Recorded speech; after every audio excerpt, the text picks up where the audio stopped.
Yo, yo, yo. So you back now rock with the tie-dye finesse. I'm so happy to have you again with me. I appreciate the love from the heart.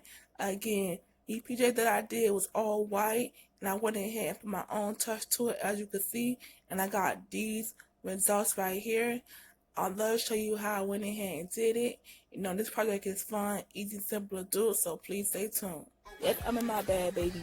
Period. They warm up. I said, mirror, mirror on the wall. Who is the baddest of them all? That was a quick pause. Then the mirror responded. You know you got it locked, stock, I can tell. So for the material that you need, going to be wrist dye. These are my colors that I have right here, which is have 3 only.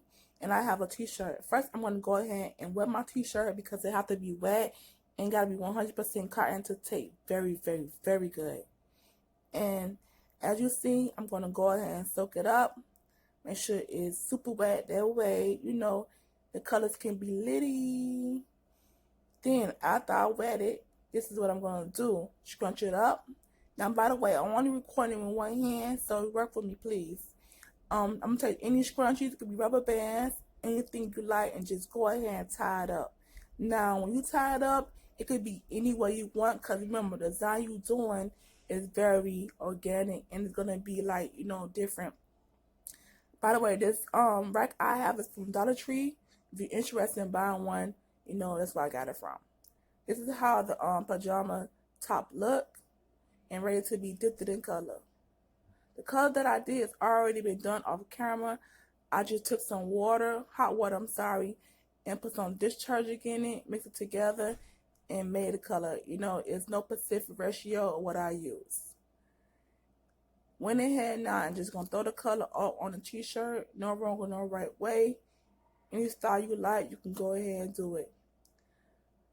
And once the colors are on there, you just want to make sure everything is, you know what I mean, litty, litty, litty, litty. Now, when you're doing tie-dye, I feel like you should know your color scheme because some colors can come out looking foo-foo. In that case, looking messed up and ugly.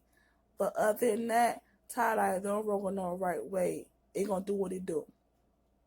Once the front is already got color on it, I'm going to go ahead and flip the shirt over and apply the same routine to the back of the shirt because I don't like my clothes to be like showing white when I do tie-dye. You know, to each his own. Like, I can keep like this if I want to, but I'm not. I'm just going to go ahead and cover the whole shirt up with different colors, as you see.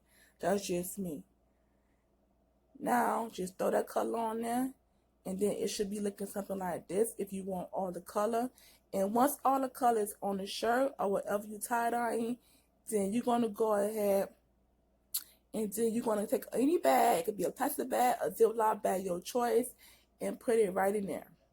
It's a lot of color to fit and be very, very, like, get deep into the fabric.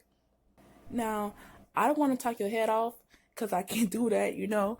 But I'm going to go ahead and do the same routine to the bottom like I did the shirt, okay?